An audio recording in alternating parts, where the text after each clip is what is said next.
네, 오늘 지체 없이 끝까지 말씀을 따라가십시오라는 제목으로 말씀을 증거하겠습니다.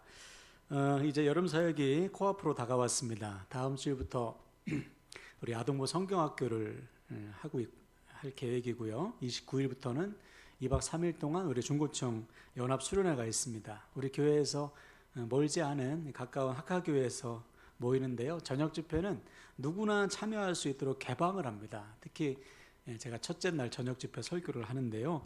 참여할 수 있는 성도님들은 다 참여하시기 바랍니다. 특히 자녀들과 함께 동참하셔서 뜨겁게 기도하고 말씀을 붙들고 은혜 나눌 수 있도록, 은혜 체험할 수 있도록 여러분 힘을 다해 동참해 주시길 바랍니다. 자, 오늘 우리가 나눌 말씀은 세상이 칭송하는 교회의 첫 번째 실천 사항인 가르침대로 사는 교회입니다. 우리가 세상의 칭송을 받아야 되는 이유는 우리가 전하는 복음 때문이라고 했어요. 우리가 복음대로 살아서 복음으로 인해 변화된 삶을 살 때만 비로소 세상은 우리가 전하는 복음에 귀를 기울이게 될 것입니다.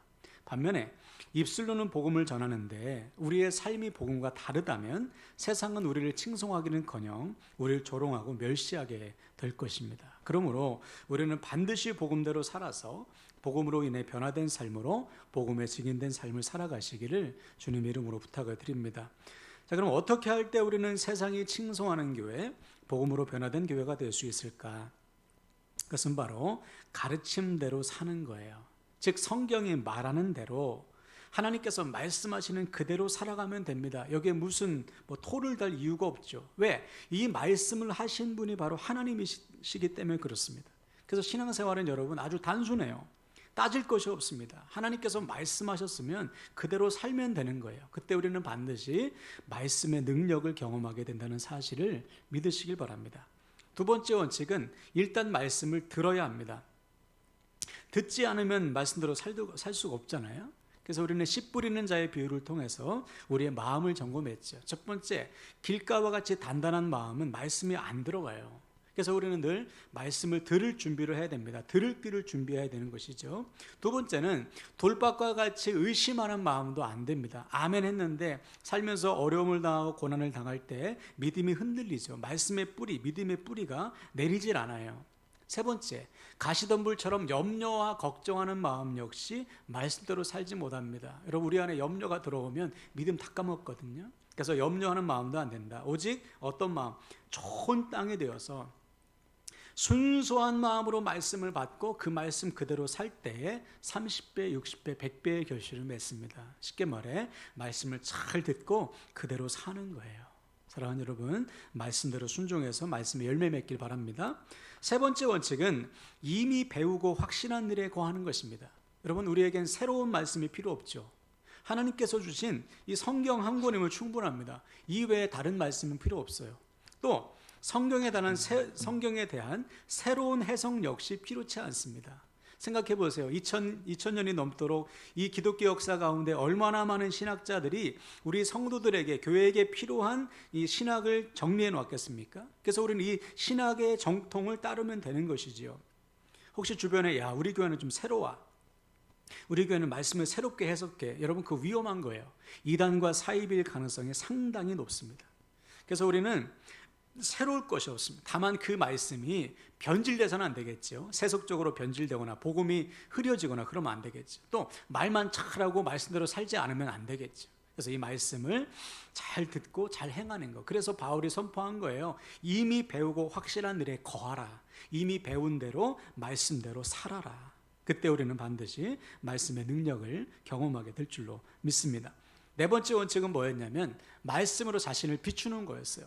이것을 말씀의 조명이라고 했죠. 말씀의 조명. 우리가 캄캄한 방에 불을 탁 켜면, 조명기구를 켜면은 방 안에 모든 것이 다 보이지 않습니까? 다 드러나죠. 마찬가지예요. 하나님의 말씀이 나에게 들어오면 나의 모든 것이 다 드러납니다.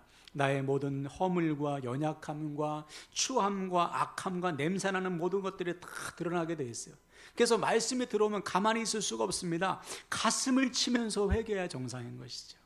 그때 회복이 일어나게 되는 것입니다. 오늘도 말씀을 통해서 말씀으로 비추어서 통회하고 자복하는 회개의 역사를 경험하게 되시기를 주님의 이름으로 축원을 드립니다. 자, 오늘은 가르침대로 사는 교회 다섯 번째 원칙인데요. 한번 따라할까요? 지체 없이 끝까지 말씀을 따라가십시오. 지체 없이 끝까지 말씀을 따라가십시오. 네, 우리가 가르침대로 살기 위해서는 하나님께서 주신 말씀을 지체 없이 그리고 끝까지 순종해야 됩니다. 오늘 본문의 아브라함이 그랬어요. 자, 본문은 하나님께서 아브라함을 부르시는 장면입니다. 1절, 2절을 잠깐 볼까요? 여호와께서 아브라함에게 이르시되 너는 너의 고향과 친척과 아버지의 집을 떠나 내가 내게 보여줄 땅으로 가라. 내가 너로 큰 민족을 이루고 내게 복을 주어 내 이름을 창대하게 하리니 너는 복이 될지라. 그렇죠. 하나님께서 아브라함을 찾아오셔서 두 가지를 약속하셨어요. 첫 번째, 땅을 줄 것이다. 두 번째, 네 자녀가 큰 민족이 되게 할 것이다. 그래서 너를 아주 복의 통로로 삼을 것이다. 기가 막힌 약속이죠. 이 말씀을 여러분이 들었다고 한번 생각해 보세요. 얼마나 좋습니까? 자, 그런데 조건이 있어요. 지금 즉시 고향과 친척과 아버지의 집을 떠나야 됩니다. 우리가 생각하기에 뭐 그거 가지고 그냥 고향 떠나면 되지 무슨 뭐 문제가 있나? 근데 그렇지 않아요. 이 당시 아브라함이 살던 시대는 어떤 시대냐? 부족 국가입니다. 예, 족장 시대예요. 요즘도 아프리카나 아마존의 족장들이 서로 싸워서 많은 사람들이 희생되기도 하지 않습니까? 마찬가지예요. 자칫 다른 족장을 다른 영토로 침범하면 죽임을 당할 수가 있습니다. 그래서 아브라함은 지금 선택해야 돼요. 하나님의 말씀을 따라 고향을 떠나는, 부족을 떠나는 위험을 감수할 것인가, 아니면 하나님의 말씀을 거부하고 이 고향 안에서, 족장 안에서, 부족 안에서 안전을 택할 것인가, 둘 중에 하나를 선택해야 되는 것이죠. 자, 여기서 우리는 아주 중요한 사실을 확인해야 됩니다. 뭐냐? 우리가 하나님의 말씀을 따라 살기 위해서는 반드시 대가를 치러야 됩니다. 어떤 대가입니까? 내가 의지하고 붙들고 있는 것, 모든 것으로부터 떠나야 돼요. 주님을 만났던 여러분 제자들 한번 생각해 보십시오. 그들은 주님의 말씀을 들었습니다. 나를 따라오라. 내가 너로 사람을 낚는 어부가 되게 하리라. 이 말씀을 들은 즉시 제자들은 어떻게 했죠? 잡은 물고기와 배와 그물을 버리고 주님을 떠났습니다. 그동안 자신들이 의지하던 배와 그물과 물고기를 내려놓고 이제는 주님만 의지하기로 결단한 거예요. 이거죠. 말씀이 주어지면 말씀을 따르기 위해서는 붙들고 있는 것을 놔야 되는 거예요.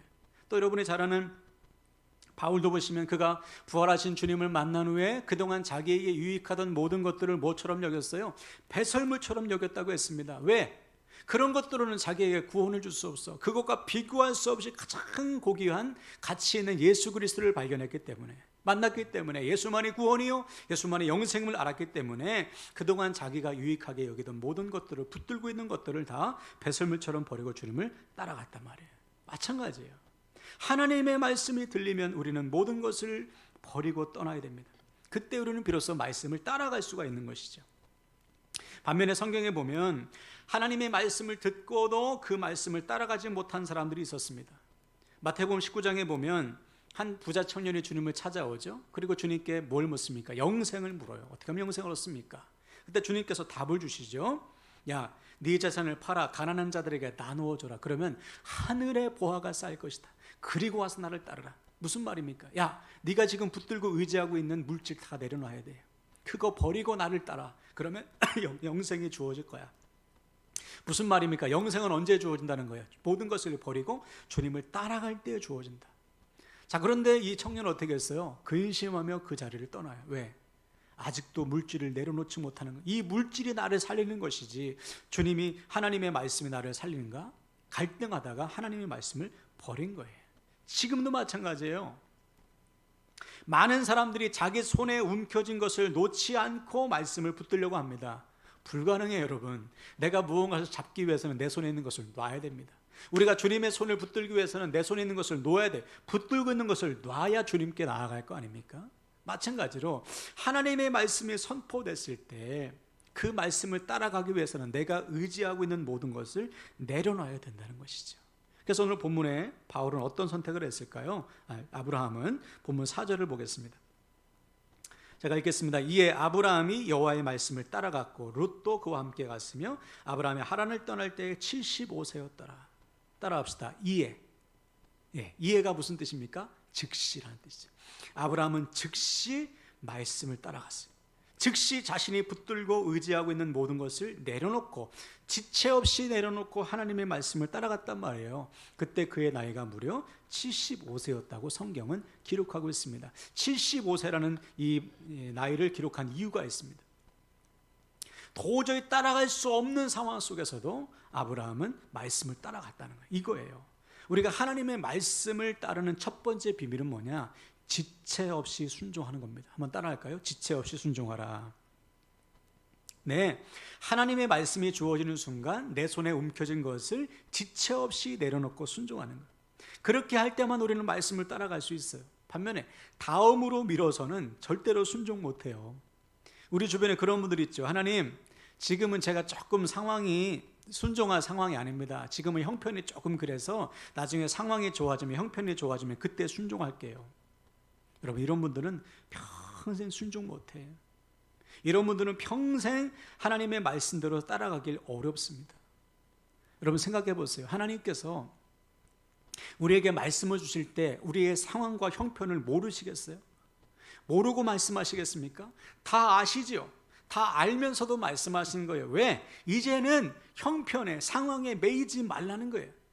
너의 형편과 상황이 너를 살리는 것이 아니고 내가 너를 살린다. 하나님께서 우리를 책임져 주신다는 것이죠. 그러므로 우리가 하나님의 말씀에 즉시로 순종할 때 우리는 반드시 내 모든 상황과 형편보다 크신 하나님을 만나요. 내가 내 상황과 형편을 내려놓고 하나님의 말씀에 순종할 때 우리는 반드시 상황을 초월해서 역사하시는 하나님을 만나게 되는 것입니다. 그래서 오늘 아브라함도 하나님께서 아브라함의 형편의 상황을 다 아시죠. 본토 친척 아비 집을 떠나면 위험한 거 왜 모르셨습니까? 그럼에도 불구하고 말씀하셨다는 건 뭐예요?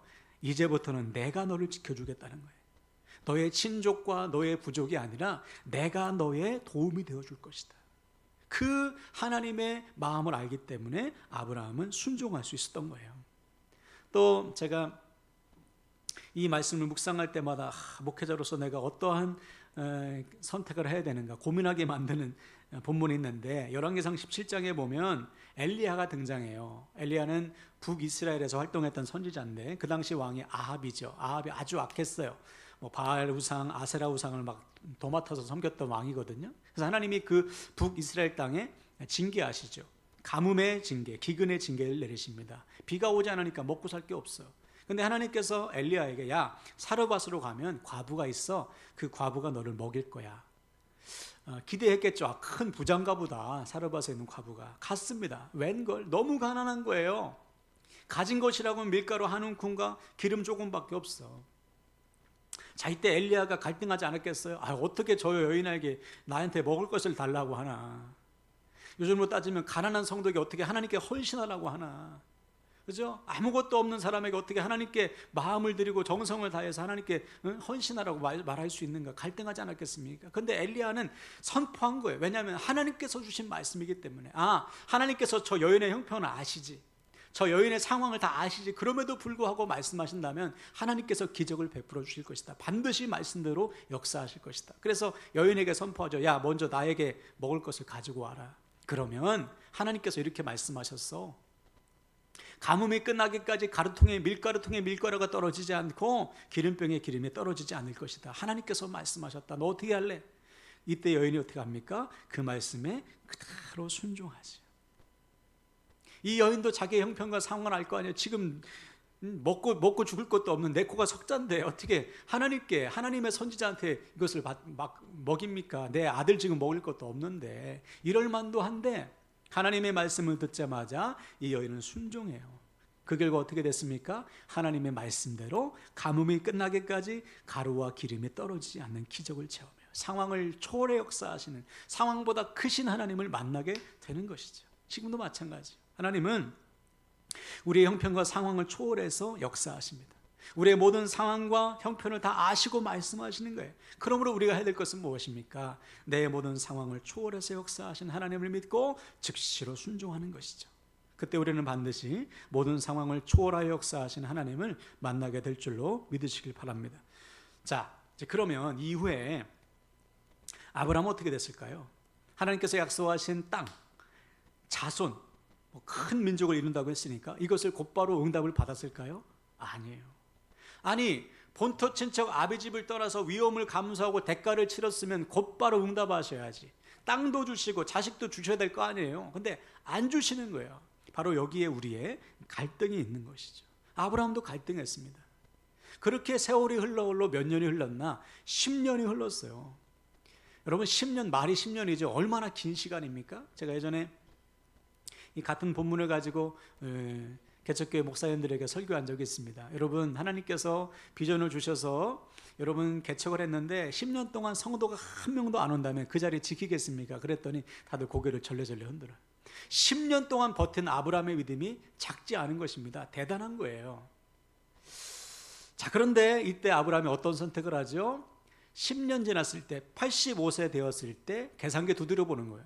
자, 내 나이가 지금 85세고 아내는 지금 늙었고 더 이상 지체해서는 안 되겠다. 그리고서 아내의 몸종인 하갈을 두 번째 부인으로 맞아들입니다. 그 당시에는 일부 다처제이기 때문에 하갈을 자신의 아내로 맞이해서 아이를 낳아요. 그 아이가 뭐냐? 누구냐? 이스마엘인 것이죠. 그럼 여러분, 이 아들이 하나님께서 약속하신 자녀인가요? 아니죠.